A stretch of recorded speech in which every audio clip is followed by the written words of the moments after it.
Aerospace ടെക്നോളജിയിൽ ആഗോള നേതാവാകാൻ India ആത്മവിശ്വാസത്തോടെ മുന്നേറുമ്പോൾ നമ്മുടെ വർദ്ധിച്ച അഭിലാഷങ്ങളുടെ തിളങ്ങുന്ന ഒരു പ്രതീകമാണ് ഇന്ത്യ തദ്ദേശീയമായി വികസിപ്പിച്ചെടുത്ത ലൈറ്റ് മൾട്ടി റോൾ ഫൈറ്റർ ജെറ്റായ LCA തേജസ് എന്നത്.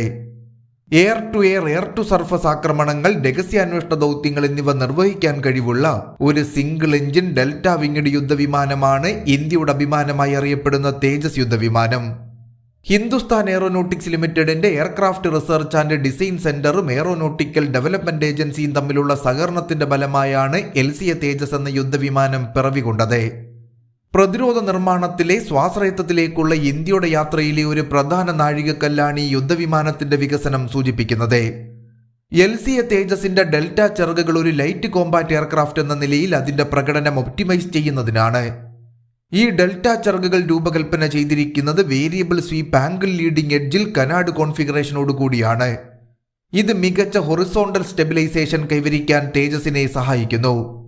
ഇന്ത്യൻ ഇന്നോവേഷന്റെ ഈ അത്ഭുതം രാജ്യത്തിന്റെ പ്രതിരോധ ശേഷിയെ ശക്തിപ്പെടുത്തുക മാത്രമല്ല, ആഗോള ബഹിരാകാശ ശക്തികളുടെ അഭിമാനകരമായ പദവിയിലേക്ക് ഇന്ത്യയെ ഉയർത്തുകയും ചെയ്യുന്നു.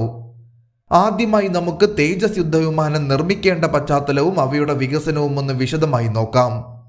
ഒന്നാമതായി LCA തേജസ് പ്രോഗ്രാമിന്റെ ഉത്ഭവം. 1980കളുടെ തുടക്കത്തിൽ ഇന്ത്യൻ എയർഫോഴ്സിന് അവരുടെ പഴയ MiG-21കൾക്ക് പകരമായി ഒരു തദ്ദേശീയ ലൈറ്റ് കോമ്പാറ്റ് എയർക്രാഫ്റ്റ് ആവശ്യമാണെന്ന് തോന്നി. ഇത് LCA തേജസ് പ്രോഗ്രാമിന്റെ ആരംഭത്തിലേക്ക് നയിച്ചു. വായുമേധാവിത്വം, ക്ലോസ് എയർ സപ്പോർട്ട്, ഇന്റർഡിക്ഷൻ എന്നിവയുൾപ്പെടെ വിവിധ ദൗത്യങ്ങൾ ഏറ്റെടുക്കാൻ കഴിവുള്ള ഒരു ബഹുമുഖ യുദ്ധവിമാനമായാണ് LCA തേജസ് വിഭാവനം ചെയ്യപ്പെട്ടത്. Defence research and development organisation LCA പ്രോഗ്രാമിന്റെ മേൽനോട്ടം വഹിക്കാൻ 1984 എയറോനോട്ടിക്കൽ ഡെവലപ്മെന്റ് ഏജൻസിയെ രൂപീകരിച്ചു. ഹിന്ദുസ്ഥാൻ എയറോനോട്ടിക്സ് ലിമിറ്റഡിന്റെ എയർക്രാഫ്റ്റ് റിസർച്ച് ആൻഡ് ഡിസൈൻ സെന്ററുമായി LCA തേജസ് രൂപകൽപ്പന ചെയ്യുന്നതിനും നിർമ്മിക്കുന്നതിനുമായി ADA പ്രവർത്തിച്ചു പോരുന്നു. രണ്ടാമതായി വികസന സമയത്ത് നേരിടേണ്ടി വന്ന വെല്ലുവിളികൾ. LCA പ്രോഗ്രാം അതിന്റെ വികസന സമയത്ത് നിരവധി വെല്ലുവിളികൾ നേരിട്ടിരുന്നു. അവ എന്തെല്ലാമാണെന്ന് നമുക്കൊന്ന് വിശദമായി നോക്കാം. ആദ്യമായി സാങ്കേതിക സങ്കീർണത. ആധുനിക യുദ്ധവിമാനം വികസിപ്പിക്കുക എന്നത് അത്യാധുനിക സാങ്കേതിക വിദ്യയും വൈദഗ്ധ്യവും ആവശ്യമുള്ള ഒരു സങ്കീർണമായ ശ്രമമാണ്. ഇന്ത്യ അക്കാലത്ത് ബഹിരാകാശ നിർമ്മാണ മേഖലയിൽ താരതമ്യേന പുതിയതായതിനാൽ ആവശ്യമായ സാങ്കേതിക വിദ്യകളിൽ വൈദഗ്ധ്യം നേടുന്നതിൽ വെല്ലുവിളികൾ നേരിട്ടിരുന്നു. അടുത്തതായി റിസോഴ്സ് നിയന്ത്രണങ്ങൾ. LCA പ്രോഗ്രാമിന് തുടക്കത്തിൽ ഫണ്ട് അനുവദിക്കുന്നത് വളരെ കുറവായിരുന്നു. ഇത് ഗവേഷണത്തിനും വികസനത്തിനും ലഭ്യമായ വിഭവങ്ങൾ പരിമിതപ്പെടുത്തിയത് പദ്ധതിയുടെ സമയക്രമം വൈകുന്നതിന് കാരണമായിരുന്നു. അടുത്തതായി അന്താരാഷ്ട്ര ഉപരോധങ്ങൾ. 1998 ഇന്ത്യ ആണവ പരീക്ഷണങ്ങൾ നടത്തിയത് അന്താരാഷ്ട്ര ഉപരോധങ്ങൾക്ക് കാരണമായിരുന്നു. ഇത് LCA പ്രോഗ്രാമിന്റെ പുരോഗതിയെ കൂടുതൽ തടസ്സപ്പെടുത്തുകയും ഈ ഉപരോധങ്ങൾ വിദേശ വിതരണക്കാരിൽ നിന്നുള്ള നിർണായക സാങ്കേതിക വിദ്യകളിലേക്കും ഘടകങ്ങളിലേക്കുമുള്ള പ്രവേശനം നിയന്ത്രിക്കുകയും ചെയ്തിരുന്നു. അടുത്തതായി സംയോജന വെല്ലുവിളികൾ. വിവിധ ഉപസിസ്റ്റങ്ങളെയും ഘടകങ്ങളെയും സമന്വയിപ്പിക്കുന്നത് ഫൈറ്റർ ജെറ്റ് വികസനത്തിന്റെ നിർണായക വശമാണ്. വിമാനത്തിന്റെ ഏവിയോണിക്സുകൾ, സെൻസറുകൾ, ആയുധ സംവിധാനങ്ങൾ എന്നിവ സമന്വയിപ്പിക്കുന്നതിൽ LCA പ്രോഗ്രാം വെല്ലുവിളികൾ നേരിട്ടിരുന്നു. അടുത്തതായി പരിശോധനയും സർട്ടിഫിക്കേഷനും. ഒരു യുദ്ധവിമാനത്തിന്റെ പരിശോധനയും സർട്ടിഫിക്കേഷനും വിമാനത്തിന്റെ സുരക്ഷയും പ്രകടനവും ഉറപ്പാക്കുന്ന ഒരു കർശനമായ പ്രക്രിയയാണ്. ആവശ്യമായ പരിശോധനയും സർട്ടിഫിക്കേഷൻ നടപടിക്രമങ്ങളും പൂർത്തിയാക്കുന്നതിൽ LCA പ്രോഗ്രാമിന് കാലതാമസം നേരിട്ടിരുന്നു. ഈ വെല്ലുവിളികൾക്കിടയിലും ADAയും HALലും LCA തേജസ് വികസിപ്പിക്കാനുള്ള അവരുടെ ശ്രമങ്ങളിൽ ഉറച്ചു നിന്നു. LCA തേജസിന്റെ ആദ്യ പ്രോട്ടോടൈപ്പ് 2001 ജനുവരി 4 ആദ്യ പറക്കൽ നടത്തിയത് പ്രോഗ്രാമിന്റെ പുരോഗതിയിൽ ഒരു സുപ്രധാന നാഴികക്കല്ല് അടയാളപ്പെടുത്തിയിരുന്നു. ഇനി നമുക്ക് LCA തേജസിന്റെ ഡിസൈനും സവിശേഷതകളും ഒന്ന് പരിശോധിക്കാം. ഒന്നാമതായി തേജസിന്റെ എയറോഡൈനാമിക് ഡിസൈൻ. തേജസിന്റെ അസാധാരണമായ മനുവറബിലിറ്റിയുടെയും ചടുലതയുടെയും പ്രധാന കാരണം അതിന്റെ എയറോഡൈനാമിക് ഡിസൈനാണ്. ഇത് തെളിയിക്കപ്പെട്ട തത്വങ്ങളുമായി അത്യാധുനിക ആശയങ്ങളെ സമന്വയിപ്പിക്കുന്ന എഞ്ചിനീയറിംഗിന്റെ ഒരു മാസ്റ്റർ പീസാണ്. തേജസിന്റെ ഡെൽറ്റ വിങ് കോൺഫിഗറേഷനും അതിന്റെ ത്രികോണാകൃതിയിലും മൂർച്ചയുള്ളതുമായ മുൻവശത്തെ എഡ്ജുകളും അതിന്റെ പ്രകടനത്തിനൊരു പ്രധാന സംഭാവനയാണ്. രണ്ടാമതായി general electric 404G IN-20 turbofan എഞ്ചിന്റെ പവർ. തേജസിനെ അതിശയിപ്പിക്കുന്ന വേഗതയിലേക്ക് നയിക്കുകയും അതിന്റെ ഏരിയൽ അക്രോബാറ്റിക്സ് പ്രാപ്തമാക്കുകയും ചെയ്യുന്നത് വിമാനത്തിന്റെ പ്രകടനത്തെ നയിക്കുന്ന ശക്തവും വിശ്വസനീയവുമായ general electric 404G IN-20 turbofan എഞ്ചിനാണ്.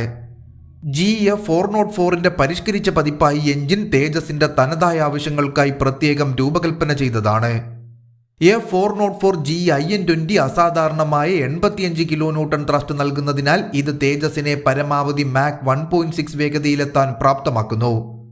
തേജസിന് അതിവേഗം ആക്സിലറേഷൻ നടത്താനും ഉയർന്ന ഉയരങ്ങളിലേക്ക് വേഗത്തിൽ കയറാനും യുദ്ധതന്ത്രങ്ങളിൽ ഉയർന്ന വേഗത നിലനിർത്താനും ആവശ്യമായ ശക്തി ഈ എഞ്ചിൻ നൽകുന്നു. എഞ്ചിന്റെ മറ്റൊരു പ്രധാന ഘടകമായ കാര്യക്ഷമത തേജസിന് അതിന്റെ റേഞ്ചും സഹിഷ്ണുതയും പരമാവധി വർദ്ധിപ്പിക്കാൻ കഴിയുമെന്ന് ഉറപ്പാക്കുന്നു. F404G IN20യുടെ നൂതന രൂപകൽപ്പനയിൽ ഇന്ധന ഉപഭോഗം കുറയ്ക്കുന്ന സവിശേഷതകൾ ഉൾക്കൊള്ളുന്നതുകൊണ്ട് തേജസിനെ ഇന്ധനം നിറയ്ക്കാതെ തന്നെ കൂടുതൽ നേരം പ്രവർത്തിക്കാൻ ഈ എഞ്ചിൻ അനുവദിക്കുന്നു. മൂന്നാമതായി തേജസിന്റെ സെൻസറുകളുടെയും ഇലക്ട്രോണിക്സിന്റെയും സംയോജനത്തിൽ പിറന്ന അത്യാധുനിക ഏവിയോണിക് സ്യൂട്ട്. തേജസിന്റെ യഥാർത്ഥ ശക്തി അതിന്റെ എയറോഡൈനാമിക് ഡിസൈനിലും കരുത്തുറ്റ എഞ്ചിനിലും മാത്രമല്ല, അതിന്റെ അത്യാധുനിക ഏവിയോണിക് സ്യൂട്ടിലുമാണ്. പൈലറ്റിന് സാഹചര്യാവബോധം, ടാർഗറ്റിംഗ് കഴിവുകൾ, വിപുലമായ ആശയവിനിമയ ഓപ്ഷനുകൾ എന്നിവ നൽകുന്ന സെൻസറുകളുടെയും ഇലക്ട്രോണിക്സിന്റെയും സമഗ്രമായ ശ്രേണി ഇവയിൽ സംയോജിപ്പിച്ചിരിക്കുന്നു. തേജസിന്റെ ഏവിയോണിക്സിന്റെ പ്രധാന ഘടകം സമാനതകളില്ലാത്ത കണ്ടെത്തലും ട്രാക്കിംഗ് കഴിവുകളും പ്രദാനം ചെയ്യുന്ന ഒരു അത്യാധുനിക റഡാർ സംവിധാനമായ ആക്റ്റീവ് ഇലക്ട്രോണിക് സ്കാൻഡർ റഡാറാണ്. ഈ AESA റഡാറിന് ഒരേ സമയം ഒന്നിലധികം ലക്ഷ്യങ്ങൾ കണ്ടെത്താനും ട്രാക്ക് ചെയ്യാനും കഴിയുമെന്നത് കൂടാതെ പ്രതികൂല കാലാവസ്ഥയിലും യുദ്ധഭൂമിയുടെ സമഗ്രമായ ചിത്രം പൈലറ്റിന് നൽകുകയും ചെയ്യുന്നു. AESA റഡാറിനെ പൂർണ്ണമാക്കുന്നത് ഇൻഫ്രാറെഡ് എമിഷൻ ഉപയോഗിച്ച് ടാർഗറ്റുകൾ കണ്ടെത്തുകയും ട്രാക്ക് ചെയ്യുകയും ചെയ്യുന്ന ഒരു പാസീവ് സെൻസറായ ഇൻഫ്രാറെഡ് സെർച്ച് ആൻഡ് ട്രാക്ക് സംവിധാനമാണ്. ഈ IRST സംവിധാനം സ്റ്റെൽത്ത് എയർക്രാഫ്റ്റുകളും ഇലക്ട്രോണിക് പ്രതിരോധ നടപടികളെ ആശ്രയിക്കുന്ന ലക്ഷ്യങ്ങളും കണ്ടെത്തുന്നതിൽ പ്രത്യേകിച്ചും ഫലപ്രദമാണ്. തേജസിന്റെ ഇലക്ട്രോണിക് വാർഫെയർ സ്യൂട്ട് വിമാനത്തിന് റഡാർ ഗൈഡഡ് മിസൈലുകളും ഇലക്ട്രോണിക് ജാമിങ്ങും ഉൾപ്പെടെ നിരവധി ഭീഷണികളിൽ നിന്നും സ്വയം പരിരക്ഷ നൽകുന്നു. റഡാർ വാണിംഗ് റിസീവറുകൾ, മിസൈൽ അപ്രോച്ച് വാണിംഗ് സിസ്റ്റങ്ങൾ, ശത്രു റഡാർ കമ്മ്യൂണിക്കേഷൻ സംവിധാനങ്ങൾ എന്നിവയെ തടസ്സപ്പെടുത്തുന്ന ഇലക്ട്രോണിക് കൗണ്ടർ മെഷർ സിസ്റ്റങ്ങൾ എന്നിവ സ്യൂട്ടിൽ ഉൾപ്പെടുന്നു. ഈ പ്രധാന ഘടകങ്ങൾക്ക് പുറമെ തേജസിന്റെ ഏവിയോണിക് സ്യൂട്ടിൽ digital fly by wire flight control system, ഒരു glass cockpit, integrated communication and navigation സംവിധാനങ്ങൾ എന്നിവയും ഉൾപ്പെടുന്നു. പൈലറ്റിന് ഉപയോകൃത സൗഹൃദമായ ഇന്റർഫേസ് നൽകുന്നതിനും സാഹചര്യാവബോധം വർദ്ധിപ്പിക്കുന്നതിനും പൈലറ്റിന്റെ ജോലിഭാരം കുറയ്ക്കുന്നതിനും ഈ സംവിധാനങ്ങൾ തടസ്സമില്ലാതെ പ്രവർത്തിക്കുന്നു. ഇനി നമുക്ക് തേജസിന്റെ പ്രവർത്തനശേഷികളൊന്ന് വിശദമായി പരിശോധിക്കാം. ഇന്റർഡിക്ഷൻ അഥവാ തടസ്സപ്പെടുത്തൽ റോളിൽ ശത്രു വിതരണ ലൈനുകൾ തടസ്സപ്പെടുത്തുകയും അവർ ഉദ്ദേശിച്ച ലക്ഷ്യത്തിലെത്തുന്നത് തടയുകയും ചെയ്യുക എന്നതാണ് തേജസിന്റെ ചുമതല. ശത്രുവിന്റെ ലോജിസ്റ്റിക് കൺവോയുകൾ, എയർഫീൽഡുകൾ, മറ്റ് തന്ത്രപ്രധാന ലക്ഷ്യങ്ങൾ എന്നിവയെ ആക്രമിക്കാൻ വിവിധതരം എയർ ടു ഗ്രൗണ്ട് മിസൈലുകളും ബോംബുകളും ഇതിൽ സജ്ജീകരിച്ചിരിക്കുന്നു. തേജസിന്റെ ദീർഘദൂര അതിവേഗ പ്രകടനം ശത്രുരാജ്യത്ത് ആഴത്തിലുള്ള തടസ്സപ്പെടുത്തൽ ദൗത്യങ്ങൾ ഫലപ്രദമായി നടത്താൻ അനുവദിക്കുന്നു. LCA തേജസിൽ വൈവിധ്യമാർന്ന എയർ ടു എയർ മിസൈലുകളും എയർ ടു സർഫസ് മിസൈലുകളും ശത്രു ലക്ഷ്യങ്ങളെ നേരിടാനും നശിപ്പിക്കാനുമായി സജ്ജീകരിച്ചിരിക്കുന്നു. LCA തേജസിൽ ഉപയോഗിക്കുന്ന മിസൈലുകൾ എന്തെല്ലാമാണെന്ന് നമുക്കൊന്ന് നോക്കാം. ഒന്നാമതായി എയർ ടു എയർ മിസൈലുകൾ. ആദ്യത്തേത് Astra beyond visual range air to air missile. കാഴ്ചയുടെ പരിധിക്കപ്പുറം ശത്രു വിമാനങ്ങളെ നേരിടാൻ രൂപകൽപ്പന ചെയ്ത ഒരു തദ്ദേശീയ BVR മിസൈലാണ് അസ്ത്ര എന്നത്. 100 കിലോമീറ്ററിലധികം ദൂരപരിധിയുള്ള ഈ മിസൈലിന് ഉയർന്ന ഉയരത്തിലുള്ള ലക്ഷ്യങ്ങളെ വരെ തകർക്കാൻ കഴിയും.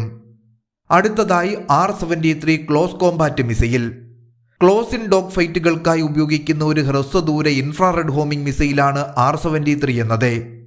ഇത് വളരെ എളുപ്പം കൈകാര്യം ചെയ്യാവുന്നതും അടുത്ത ദൂരത്തുള്ള ശത്രുവിമാനങ്ങൾക്കെതിരെ ഫലപ്രദവുമാണ്. അടുത്തതായി Python 5 short range air to air missile. Python 5 ഒരു ഹ്രസ്വദൂര ഇൻഫ്രാറെഡ് ഹോമിംഗ് മിസൈലാണ്. ഇതിന്റെ ഉയർന്ന ഓഫ് ബോർ സെറ്റ് വിക്ഷേപണ ശേഷി നേരിട്ട് മുന്നിലില്ലാത്ത ലക്ഷ്യങ്ങളിൽ വരെ ഈ മിസൈൽ വിക്ഷേപിക്കാൻ അനുവദിക്കുന്നു. അടുത്തതായി ASRAAM close range air to air missile. നൂതന സീക്കർ സാങ്കേതിക വിദ്യയും ഉയർന്ന മനുവറബിലിറ്റിയുമുള്ള ഒരു ഹ്രസ്വദൂര ഇൻഫ്രാറെഡ് ഹോമിംഗ് മിസൈലാണ് അസ്രാം എന്നത്. വിശാലമായ ആകാശ ഭീഷണികൾക്കെതിരെ ഇത് ഫലപ്രദമാണ് എന്നതാണ് ഏറ്റവും ശ്രദ്ധേയം. രണ്ടാമതായി എയർ ടു സർഫസ് മിസൈലുകൾ. ആദ്യമായി ബ്രഹ്മോ സൂപ്പർസോണിക് കപ്പൽ വിരുദ്ധ മിസൈൽ. ശത്രു യുദ്ധക്കപ്പലുകളെയും തീരദേശ ലക്ഷ്യങ്ങളെയും ആക്രമിക്കാൻ ശേഷിയുള്ള അതിവേഗ ദീർഘദൂര മിസൈലാണ് ബ്രഹ്മോസ് എന്നത്. 300 കിലോമീറ്ററിലധികം ദൂരപരിധിയുള്ള ഇതിന് മാക് 2.8 വേഗതയിലെത്താൻ കഴിയും. അടുത്തതായി crystal air to surface missile. ഉയർന്ന കൃത്യതയോടെ ഭൂതല ലക്ഷ്യങ്ങളെ ആക്രമിക്കാൻ രൂപകൽപ്പന ചെയ്തിരിക്കുന്ന ഒരു കൃത്യമായ മാർഗനിർദ്ദേശമുള്ള എയർ ടു സർഫസ് മിസൈലാണ് ക്രിസ്റ്റൽ എന്നത്. വിവിധ ദൗത്യങ്ങൾക്കായി വ്യത്യസ്ത പോർമുനകൾ ഇതിൽ സജ്ജീകരിക്കാമെന്നതാണ് ഈ മിസൈലിന്റെ ഏറ്റവും വലിയ പ്രത്യേകത. അടുത്തതായി ഹാം ആന്റി റഡാർ മിസൈൽ. ശത്രുക്കളുടെ റഡാർ സംവിധാനങ്ങളെ അടിച്ചമർത്താൻ രൂപകൽപ്പന ചെയ്ത അതിവേഗ റേഡിയേഷൻ വിരുദ്ധ മിസൈലാണ് ഹാം എന്നത്. ഇതിന് റഡാർ എമിഷനുകൾ തിരിച്ചറിയാനും അവയെ നശിപ്പിക്കാനും തേജസിനെ ട്രാക്ക് ചെയ്യുന്നതിൽ നിന്നും ഇടപഴകുന്നതിൽ നിന്നും തടയാനും കഴിയും. അടുത്തതായി ഗ്ലൈഡിംഗ് ബോംബുകൾ. സ്മാൾ ഡയമീറ്റർ ബോംബുകൾ, ലേസർ ഗൈഡഡ് ബോംബുകൾ എന്നിവയുൾപ്പെടെ വിവിധതരം ഗ്ലൈഡിംഗ് ബോംബുകളും തേജസിന് വഹിക്കാനാകും. ഈ ബോംബുകൾ കൃത്യമായ ലക്ഷ്യങ്ങളിലേക്ക് ലേസർ അല്ലെങ്കിൽ GPS സിഗ്നലുകൾ വഴി നയിക്കപ്പെടുന്നു. വൈവിധ്യമാർന്ന മിസൈലുകൾ വഹിക്കാനും ഉപയോഗിക്കാനുമുള്ള തേജസിന്റെ കഴിവ് വിവിധ യുദ്ധ സാഹചര്യങ്ങളിൽ അതിന്റെ വൈദഗ്ധ്യവും ഫലപ്രാപ്തിയും വർദ്ധിപ്പിക്കുകയും ആധുനിക യുദ്ധത്തിൽ അതിനെ അതിശക്തമായ ഒരു യുദ്ധവിമാനമാക്കുകയും ചെയ്യുന്നു. ഇനി നമുക്ക് തേജസിന്റെ വകഭേദങ്ങളും ഭാവി സാധ്യതകളും ഒന്ന് വിശദമായി നോക്കാം. ഇന്ത്യൻ എയർഫോഴ്സിനും ഇന്ത്യൻ നാവികസേനയ്ക്കും വേണ്ടി രൂപകൽപ്പന ചെയ്ത അത്യാധുനിക all weather single engine multi role light combat എയർക്രാഫ്റ്റാണ് LCA തേജസ് എന്നത്. ഈ 4.5 തലമുറ യുദ്ധവിമാനത്തിന് വായുമേധാവിത്വം, തടസ്സപ്പെടുത്തൽ, ക്ലോസ് എയർ സപ്പോർട്ട്, രഹസ്യാന്വേഷണം എന്നിവയുൾപ്പെടെ അസാധാരണമായ കഴിവുകളുണ്ട്.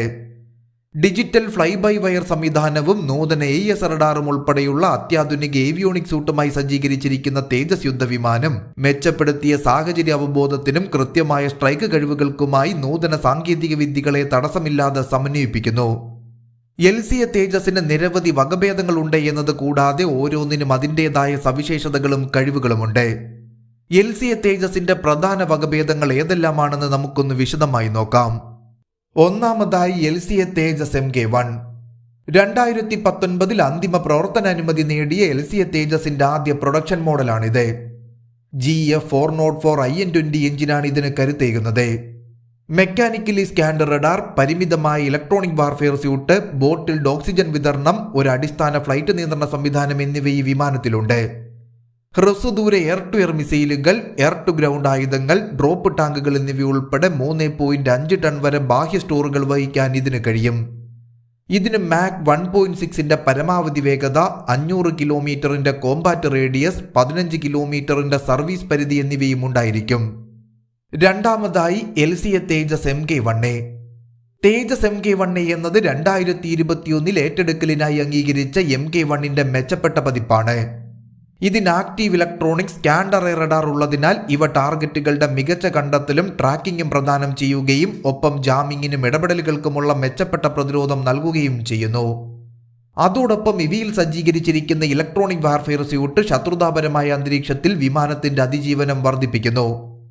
ഈ ഇലക്ട്രോണിക് വാർഫെയർ സ്യൂട്ടിൽ ഒരു self protection jammer, radar warning receiver, missile approach warning system, counter measure dispensing system എന്നിവ ഉൾപ്പെടുന്നു. ഇതോടൊപ്പമുള്ള onboard oxygen generating system bottled oxygen വിതരണത്തെ ആശ്രയിക്കാതെ പൈലറ്റിനെ ശ്വസിക്കാൻ അനുവദിക്കുന്നു. ഒരു മെച്ചപ്പെട്ട ഫ്ലൈറ്റ് കൺട്രോൾ സിസ്റ്റം വിമാനത്തിന്റെ സ്ഥിരതയും മാനുവറബിലിറ്റിയും വർദ്ധിപ്പിക്കുന്നു. വിമാനത്തിന്റെ സുരക്ഷയും അറ്റകുറ്റപ്പണികളും മെച്ചപ്പെടുത്തുന്ന ഒരു ഡിജിറ്റൽ ഫ്ലൈറ്റ് ഡേറ്റ റെക്കോർഡറും ആരോഗ്യ ഉപയോഗ നിരീക്ഷണ സംവിധാനവും ഫ്ലൈറ്റ് കൺട്രോൾ സിസ്റ്റത്തിൽ ഉൾപ്പെടുത്തിയിട്ടുണ്ട്. Beyond visual range air to air മിസൈലുകൾ ഉൾപ്പെടെ 4.2 ടൺ വരെയുള്ള എക്സ്റ്റേണൽ ലോഡുകൾ വരെ വഹിക്കാൻ ഇതിന് കഴിയും. അസ്ത്ര, ഡെർബി പോലെയുള്ള മിസൈലുകൾ ഈ വിമാനത്തിന്റെ പോരാട്ട ഫലപ്രാപ്തി വർദ്ധിപ്പിക്കുന്നു. ഇതിന് മാക് 1.8ന്റെ പരമാവധി വേഗത, 550 കിലോമീറ്ററിന്റെ കോമ്പാറ്റ് റേഡിയസ്, 16 കിലോമീറ്ററിന്റെ സേവന പരിധി എന്നിവ ഉണ്ടായിരിക്കും. മൂന്നാമതായി LCA തേജസ് MK2. 2026ഓടെ ആദ്യ പറക്കൽ പ്രതീക്ഷിക്കുന്ന LCA തേജസിന്റെ കൂടുതൽ നവീകരിച്ച പതിപ്പാണിത്. ഇതിന് കൂടുതൽ ശക്തമായ GF414 IN-6 എഞ്ചിൻ ഉണ്ടായതിനാൽ ഇവ വിമാനത്തിന്റെ ത്രസ്റ്റും പ്രകടനവും വർദ്ധിപ്പിക്കുന്നു. ഇതിന് വലിയ വിങ് ഏരിയ, ഉയർന്ന ഇന്ധനശേഷി, നീളമുള്ള ഫ്യൂസലേജ്, റീട്രാക്റ്റബിൾ റീഫ്യൂലിംഗ് പ്രോബ് എന്നിവയും ഉണ്ടായിരിക്കും. Infrared search and track sensor, helmet mounted display, data link, laser designer pod എന്നിവയുൾപ്പെടെയുള്ള അത്യാധുനിക ഏവിയോണിക് സംവിധാനങ്ങളും ഇവയിലുണ്ടാകും. ബ്രഹ്മോസ് NG, നിർഭയ്, സോ പോലെയുള്ള അത്യാധുനിക air to air, air to ground ആയുധങ്ങൾ ഉൾപ്പെടെ 6.5 ടൺ വരെയുള്ള ബാഹ്യ ആയുധങ്ങൾ വഹിക്കാൻ ഇതിന് കഴിയും. ഇതിന് മാക് 2ന്റെ പരമാവധി വേഗതയും 800 കിലോമീറ്ററിന്റെ കോമ്പാറ്റ് റേഡിയസും 18 കിലോമീറ്ററിന്റെ സേവന പരിധിയും ഉണ്ടാകും. നാലാമതായി LCA തേജസ് നേവൽ വേരിയന്റ്. വിമാനവാഹിനി കപ്പലുകളിൽ നിന്നും പ്രവർത്തിക്കാൻ രൂപകൽപ്പന ചെയ്തിരിക്കുന്ന LCA തേജസിന്റെ നേവൽ വേരിയന്റാണിത്. ഒരു കാരിയർ ഡെക്കിലെ ലാൻഡിംഗ് ആഘാതം നേരിടാൻ ഇതിന് ശക്തമായ ലാൻഡിംഗ് ഗിയറും കാരിയറിലെ അറസ്റ്റഡ് വയറുകൾ പിടിക്കാൻ ഇതിനൊരു ടെയിൽ ഹുക്കും ഉണ്ടാകും. ലോ സ്പീഡ് ഹാൻഡ്ലിംഗും ലിഫ്റ്റും മെച്ചപ്പെടുത്തുന്നതിന് വലിയൊരു വിങ് ഏരിയയും ലീഡിംഗ് എഡ്ജ് വോർട്ടെക്സ് കൺട്രോളുകളും ഇവയിൽ സജ്ജീകരിച്ചിരിക്കുന്നു. ഈ സവിശേഷതകൾ നേവൽ വേരിയന്റിനെ കാരിയർ ഡെക്ക് പോലെയുള്ള ഒരു ചെറിയ റൺവേയിൽ പറന്നുയരാനും ഇറങ്ങാനും പ്രാപ്തമാക്കുന്നു. കാരിയറിലുള്ള സ്കീ ജംപ് റംപിൽ നിന്നും ഹാൻഡ്സ് ഫ്രീ ടേക്ക് ഓഫ് അനുവദിക്കുന്ന ഒരു പ്രത്യേക ഫ്ലൈറ്റ് കൺട്രോൾ മോഡും ഈ വിമാനത്തിനുണ്ട്. ഫ്ലൈറ്റ് കൺട്രോൾ സിസ്റ്റം ഒരു ഒപ്റ്റിമൽ ഫ്ലൈറ്റ് പാത കൈവരിക്കുന്നതിന് വിമാനത്തിന്റെ മനോഭാവവും ത്രസ്റ്റും സ്വയമേ ക്രമീകരിക്കുന്നു. എയർഫോഴ്സ് വേരിയന്റുമായി താരതമ്യപ്പെടുത്തുമ്പോൾ ഇതിന് കുറഞ്ഞ ഇന്ധനക്ഷമതയും റേഞ്ചുമാണുള്ളത്. ഹ്രസ്വദൂര എയർ ടു എയർ മിസൈലുകൾ, ആന്റിഷിപ്പ് മിസൈലുകൾ, ഡ്രോപ്പ് ടാങ്കുകൾ എന്നിവയുൾപ്പെടെ 2.5 ടണ്ണിന്റെ വലിയ ബാഹ്യ ലോഡുകൾ വഹിക്കാൻ ഇതിന് കഴിയും. ഇതിന് മാക് 1.6ന്റെ പരമാവധി വേഗത, 300 കിലോമീറ്ററിന്റെ കോമ്പാറ്റ് റേഡിയസ്, 15 കിലോമീറ്ററിന്റെ സർവീസ് പരിധി എന്നിവയും ഉണ്ടായിരിക്കും. LCA തേജസും അതിന്റെ ഭാവി വകഭേദങ്ങളും ഇന്ത്യൻ വ്യോമസേനയുടെ മുഖ്യ ഘടകവും ഇന്ത്യൻ നാവികസേനയിലെ ഒരു പ്രധാന ഘടകവുമാണ്. LIMA 2019, Dubai air show 2021, 2021 Sri Lankan air force വാർഷികാഭ്യാസം, Singapore air show 2022, aero India ഷോകൾ എന്നിങ്ങനെ വിവിധ അന്താരാഷ്ട്ര പരിപാടികളിൽ വിമാനം പ്രദർശിപ്പിച്ചുകൊണ്ട് LCA തേജസ് തന്റെ തദ്ദേശീയ ബഹിരാകാശ കഴിവുകൾ തെളിയിച്ചിരുന്നു. 2023 മാർച്ചിൽ യുണൈറ്റഡ് അറബ് എമിറേറ്റ്സിലെ എക്സ് ഡെസേർട്ട് ഫ്ലാഗ് പോലെയുള്ള വിദേശ വ്യോമസേനകളുമായുള്ള അഭ്യാസങ്ങളിലും ഈ വിമാനം പങ്കെടുത്തിട്ടുണ്ട്. Argentina, America, Australia, Indonesia, Malaysia, Philippines, Egypt തുടങ്ങിയ നിരവധി രാജ്യങ്ങളിൽ നിന്നും LCA തേജസിന് താൽപര്യം ലഭിച്ചിട്ടുണ്ട്. പ്രതിരോധ എയ്റോസ്പേസ് മേഖലകളിലെ ഇന്ത്യയുടെ സ്വാശ്രയത്വത്തിന്റെയും നവീകരണത്തിന്റെയും അഭിമാനകരമായ നേട്ടമാണ് LCA തേജസ് എന്ന ഇന്ത്യൻ യുദ്ധവിമാനം. 2023 ജനുവരിയിൽ 3 LCA തേജസുകൾക്കായി ഫിലിപ്പൈൻസ് ഇന്ത്യയുമായി ഏകദേശം $667 മില്യൺ ഒരു കരാർ ഒപ്പിട്ടിരുന്നു. അർജന്റീനയും ഈജിപ്തും LCA തേജസിൽ താൽപര്യം പ്രകടിപ്പിക്കുകയും തേജസിന്റെ സഹനിർമ്മാണ സാധ്യതകൾ പര്യവേഷണം ചെയ്യുന്നതിനായി അവർ ഇന്ത്യയുമായി ഒരു ധാരണാപത്രം ഒപ്പുവെക്കുകയും ചെയ്തിരുന്നു. വ്യോമയാന മേഖലയിലെ സ്വാശ്രയത്വത്തിനും സാങ്കേതിക പുരോഗതിക്കും വേണ്ടിയുള്ള ഇന്ത്യയുടെ അചഞ്ചലമായ പ്രതിബദ്ധതയുടെ തെളിവാണ് LCA തേജസ് യുദ്ധവിമാനം. തേജസിന്റെ തുടക്കം മുതൽ ഇന്ത്യൻ വ്യോമസേനയിലേക്കുള്ള പ്രയാണം വരെയുള്ള എല്ലാ നേട്ടങ്ങളും ഇന്ത്യൻ എഞ്ചിനീയർമാരുടെയും ശാസ്ത്രജ്ഞരുടെയും നവീകരണത്തിന്റെയും നിശ്ചയദാർഢ്യത്തിന്റെയും വലിയൊരു തെളിവായി ഉയർത്തിക്കാട്ടുന്നു. തേജസിന്റെ വിജയകരമായ വികസനം ഇന്ത്യയുടെ പ്രതിരോധ ശേഷിയെ ശക്തിപ്പെടുത്തുക മാത്രമല്ല, രാജ്യത്തിന്റെ ബഹിരാകാശ വ്യവസായത്തിന്റെ വളർച്ചയ്ക്ക് ഉത്തേജകമായി പ്രവർത്തിക്കുകയും ചെയ്യുന്നു. മുന്നോട്ട് നോക്കുമ്പോൾ തേജസിന്റെ ഭാവി വലിയ വാഗ്ദാനങ്ങൾ നൽകുന്നു. വികസിപ്പിച്ചുകൊണ്ടിരിക്കുന്ന തേജസ് MK2വിന്റെ മെച്ചപ്പെടുത്തിയ സ്റ്റെൽത്ത് കഴിവുകൾ സാങ്കേതികമായി നൂതനമായ ഒരു യുദ്ധവിമാനത്തിനുള്ള ഇന്ത്യയുടെ അന്വേഷണത്തിൽ ഒരു സുപ്രധാന ചുവടുവെപ്പ് അടയാളപ്പെടുത്തുന്നു. കൂടാതെ തേജസിന്റെ കയറ്റുമതി സാധ്യതകൾ ആഗോള ആയുധ വിപണിയിൽ ഇന്ത്യയുടെ സ്ഥാനം ശക്തിപ്പെടുത്തുന്നതിനും എയ്റോസ്പേസ് വ്യവസായത്തിലെ ഒരു പ്രധാന കളിക്കാരനായി സ്വയം സ്ഥാപിക്കുന്നതിനും ഇന്ത്യക്ക് അവസരമൊരുക്കുന്നു. തേജസിന്റെ യാത്ര കേവലം ഒരു യുദ്ധവിമാനം നിർമ്മിക്കുക എന്നത് മാത്രമല്ല, ഇന്ത്യയുടെ സാങ്കേതിക വികസനം രൂപപ്പെടുത്തുന്നതിനും വേണ്ടിയായിരുന്നു. തേജസ് പുതിയ ഉയരങ്ങളിലേക്ക് കുതിക്കുമ്പോൾ ഈ യുദ്ധവിമാനം ലോകവേദിയിൽ തങ്ങളുടെ മുദ്ര പതിപ്പിക്കാൻ തീരുമാനിച്ച ഒരു രാജ്യത്തിന്റെ പ്രതീക്ഷകളും അഭിമാനങ്ങളും അതോടൊപ്പം വഹിക്കുന്നു എന്ന് ഓർമ്മിപ്പിച്ചുകൊണ്ട് നിർത്തുന്നു.